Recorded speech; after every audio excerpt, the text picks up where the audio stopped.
Bonjour, Eric Gibaud, ericgibaud.com, et aujourd'hui je vais te présenter, et non, je ne vais pas te présenter l'objectif Olympus 7-14 mm 2.8 Pro, je vais te présenter ça.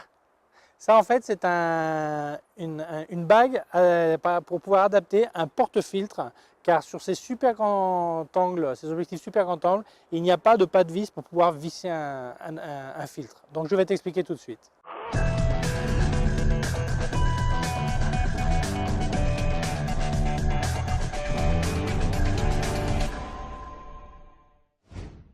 Alors n'oublie pas de t'inscrire t'abonner sur ma chaîne YouTube, c'est gratuit, youtube.com/Eric Gibaud, mon site web ericgibaud.com/fr pour la version française. Si tu as une quelconque question, tu peux m'envoyer un email à info@ericgibaud.com et n'oublie pas que j'ai aussi des cours en vidéo sur ericgibaud.com/fr/cours en ligne.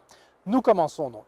Alors, le gros problème de ces objectifs super grand angle, pas seulement celui d'Olympus, mais d'autres de Nikon, Canon, Samyang, c'est qu'ils n'ont pas de pas de vis. Donc on ne peut pas mettre de filtre comme ça simplement. Donc il faut ou faire un bricolage ou utiliser une bague d'adaptation pour après mettre un porte-filtre. Alors il y a d'autres marques qui ont fait des bagues porte-filtre, mais ça vignette dans les coins, c'est-à-dire que les coins deviennent plus sombres.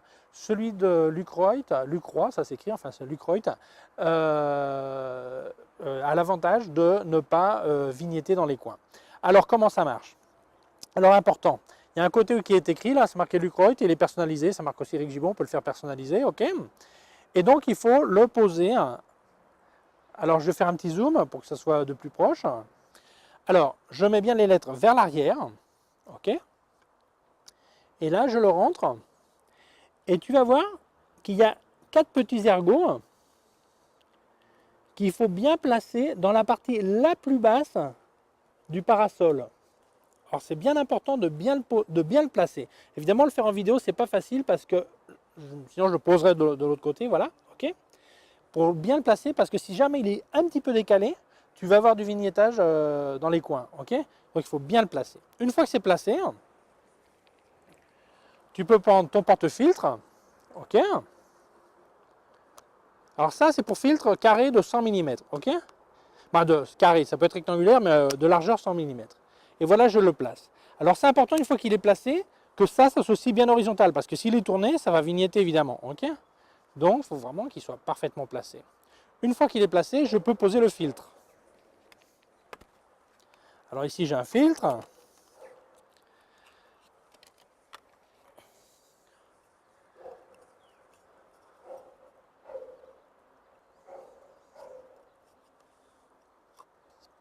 Voilà, il est placé. Et le gros avantage de travailler avec des porte-filtres Lucroy, c'est qu'on peut... Voilà. Alors Lucroy, j'ai le site web que j'ai dû l'afficher où je vais le mettre.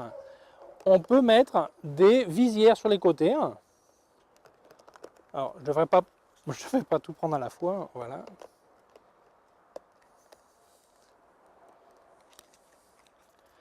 Voilà, et ces visières, alors j'avais déjà fait un test de ce porte-filtre, hein. Voilà, on les met sur les côtés et même sur le bas si on veut, on n'est pas obligé de toutes les mettre, on les met suivant le besoin évidemment. Ça permet de couper la lumière latérale. Voilà, donc si jamais j'ai un reflet sur le côté ou une lampe sur le côté, n'importe quoi, ça me permet de couper la lumière et d'éviter un effet de flair. Donc, c'est vraiment un système parfait qui m'a permis de monter ce filtre carré, chose que je n'aurais pas pu faire si j'avais juste eu l'objectif Olympus sans rien, puisqu'il n'y a pas de système pour monter un filtre. Alors tout le monde ne fait pas forcément de la photo de longue exposition, de longue pose, donc n'a pas forcément besoin d'un filtre aussi noir, mais il ne faut pas oublier que si tu as besoin par exemple d'un polarisant ou quelque chose comme ça, d'un polarisateur, tu peux très bien le monter là-dessus, parce qu'il existe aussi des polarisants carrés, donc tu pourrais le monter et l'utiliser pour polariser ta photo. Voilà, ta photo, la lumière, tu polarises la lumière et ce qui fait ta photo, voilà. Comme tu vois, là, je suis en train de te montrer des photos du ciel et tu vois qu'il n'y a pas de vignette dans les coins, c'est tout clean, il n'y a pas de point noir, il n'y a pas de problème. Tu peux visiter directement leur site, lucroy.com, et là tu verras, il y a aussi un service en ligne, ils peuvent te conseiller. Alors attention, il n'existe pas des bagues que pour les Olympus, ils font de tout. Depuis les objectifs non standards, c'est-à-dire qui n'ont pas de pas de vis et qui ont besoin d'une bague vraiment spéciale, plus aussi des bagues pour monter les porte-filtres, des bagues standards à vis, quoi. Il y a de toutes les tailles.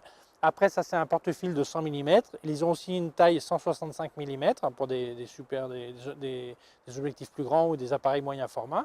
Donc, je t'invite à visiter leur site. C'est écrit dans un coin, lucroy.com. Et donc, jette un œil. N'oublie pas de t'abonner à mon site YouTube, youtube.com/Eric Gibaud. Mon site web, ericgibaud.com/fr pour la version française. Si tu as une quelconque question, tu peux envoyer un email à info@ericgibaud.com. J'ai des cours en vidéo, ericgibaud.com/fr/cours en ligne. Mon Facebook, facebook.com/Eric Gibaud Photo. Mon Instagram, Gibaud. Mon Twitter, Eric Gibaud. Mon Google+, Eric Gibaud. Et voilà, c'est tout. À bientôt.